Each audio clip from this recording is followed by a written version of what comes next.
Diego era um jovem que se considerava um livre pensador, alguém de firme determinação e grande independência em relação às normas culturais, costumes locais e tradições. Ele se enxergava como um cidadão do mundo, um sujeito de exorbitante desprendimento em relação a qualquer ligação com raízes e identidades regionais. Além de se considerar independente nesse sentido de não possuir raízes culturais e locais, Diego era alguém que sempre visava o pragmatismo e a eficiência. Certa feita, conversando com um colega de trabalho antes do almoço, durante o intervalo deles perguntou: "Qual é a vantagem de saber cozinhar?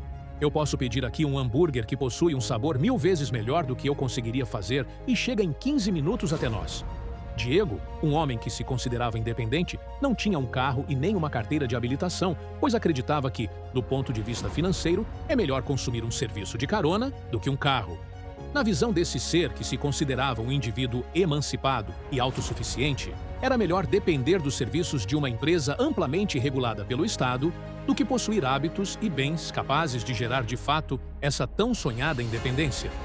Além disso, por sempre apostar no consumo, Diego não possuía um patrimônio acumulado relevante e uma eventual demissão de seu emprego corporativo seria um desastre completo, motivo pelo qual ele sempre bajulava seus superiores. Porém, em um dia específico de trabalho, Diego ficou encarregado de escrever uma explicação jurídica profundamente técnica e detalhada para um cliente. Seu chefe chegou e disse: "Diego, preciso que faça essa tarefa para hoje, pois um de nossos maiores clientes precisa de um parecer técnico sobre essa recente alteração na legislação." Disse com convicção o chefe. "Certo, chefe. Pode deixar que eu faço", falou de maneira confiante Diego. O problema foi que, assim que esse diálogo cessou, uma forte tempestade fez com que não só a luz caísse no escritório, como também os sinais de internet móvel. "Como vou terminar isso daqui sem internet? Sem a ajuda da inteligência artificial para fazer o texto para mim?" disse desesperadamente Diego ao seu colega. "Ué, você já fez várias cartas dessa e estudou muito sobre esse tema. Você é completamente capaz de terminar manualmente essa tarefa", respondeu decididamente o colega. Diego deixou seu orgulho falar mais alto e, apesar de discordar veementemente de seu colega, quis deixar claro que conseguiria de fato fazer o trabalho. Ao iniciar o processo de escrita, ele acabou empacando já no primeiro parágrafo. Fazia mais de 5 anos que Diego só copiava e colava textos e pedia para a inteligência artificial fazer por ele as eventuais alterações necessárias. Ele começou a se desesperar. Seu nível de foco durava apenas 1 minuto, depois se dispersava em pensamentos aleatórios. Diego estava acostumado a passar o dia de maneira pragmática e com uma rasa e frágil eficiência. Ele não sabia lidar, portanto, com cenários minimamente adversos. Seu costume era ver vídeos curtíssimos, escutar áudios com duração de 15 segundos, provindos de amigos e familiares, sendo que ele ainda usava o aplicativo de mensagens para acelerar a velocidade de reprodução dos áudios. Ler livros, então, era algo visto como ineficiente, pois tomava tempo, e era algo que poderia ter seu conteúdo resumido por inteligência artificial, se necessário. Diego tentou convencer colegas, através de uma espécie de contratação oculta de seus serviços, a executarem o seu urgente e relevante trabalho. O problema é que seus colaboradores também estavam na mesma situação, tirando o fato de que poderiam adiar suas tarefas para o dia seguinte, quando a luz e o sinal retornassem. De repente, Diego percebeu que já faltavam apenas 10 minutos para o fim do expediente, e ele não havia sequer terminado o primeiro parágrafo. Seu chefe chegou de súbito no local e perguntou: "E aí, Diego, estava revisando a finalizada demanda para corrigir possíveis erros?" "Na verdade", disse hesitante o contratado. "Não acredito. Você nem começou direito esse negócio", exclamou exaltado o chefe. "Eu posso explicar, chefe. Estamos em um cenário adverso e..." De repente, Diego foi interrompido. "Meu caro, não quero saber de cenário adverso porcaria nenhuma. Te contratamos aqui para resolver as demandas de trabalho.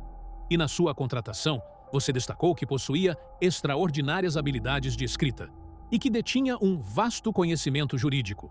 Você esqueceu que, em tese, tem essas aptidões ou simplesmente perdeu elas?" disse irritado o chefe. "Olha, chefe, devemos visar a eficiência e sermos pragmáticos.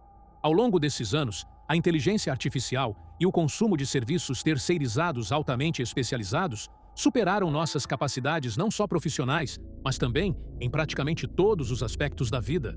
Isso deixa a empresa e a nossa vida no geral mais robusta, E, além disso, é bom para a economia, aumenta o PIB. Disse com entusiasmo Diego, que adorava esse tipo de assunto. Não, é ao contrário. Isso aumenta a fragilidade da economia. Um mero evento não previsto, um cisne negro, como diria Nassim Taleb, é capaz de fragilizar essa suposta estrutura robusta que você está falando. Uma mera chuvinha vai criar um desgaste com um de nossos maiores clientes, e o PIB. Que se dane o produto interno bruto, isso é um indicador, que apresenta a dinâmica seguinte. Supostamente, quanto maior o PIB, maior a riqueza de uma sociedade. Isso virou um dogma. Outra forma de olhar para isso. O PIB é uma métrica de troca econômica necessária para a sobrevivência da sociedade como ela existe. Você pode dizer que alguma área produziu $1 bilhão, o que parece bom, mas você pode facilmente dizer que $1 bilhão foram necessários para que essa área se sustentasse, o que parece ruim. Essas duas são simplesmente logicamente equivalentes. Eu quero dizer que a economia precisa girar, sabe? O PIB subir é sempre um sinal de uma economia robusta. Você não entendeu nada, Diego. O PIB crescendo de forma antinatural é uma coisa de uma economia altamente dependente e frágil. Você não se diz independente, Diego? Isso é o que mais escuto de você. Vamos pensar o seguinte. Ao ouvir que uma família de 8 pessoas vive com menos de $1 por dia, ajustado pela inflação, você pode se perguntar como eles conseguem. Para realmente fazer isso, seria necessário comprar grandes sacos de arroz para toda a família, comer apenas isso e viver em caixas de papelão gratuitas. A realidade é que essa frase, frequentemente proferida, significa que eles usam menos de $1 por dia na economia em geral, enquanto o restante de seu sustento é desligado da rede ou autossuficiente. Eles podem cultivar alimentos em uma fazenda familiar, caçar para obter alimentos e a maioria de suas necessidades diárias, desde óleos de cozinha a pratos, cerâmica e sabão, muitas vezes também são feitas em casa. No fim das contas, o PIB é apenas uma medida de quão dependente um lugar ou país é da economia global. A autossuficiência tem um PIB de 0. O consumismo fútil tem um PIB extremamente alto. Hoje em dia, a moeda fiduciária, tendo sua base expandida, é bom para o PIB apesar da tendência de inflação?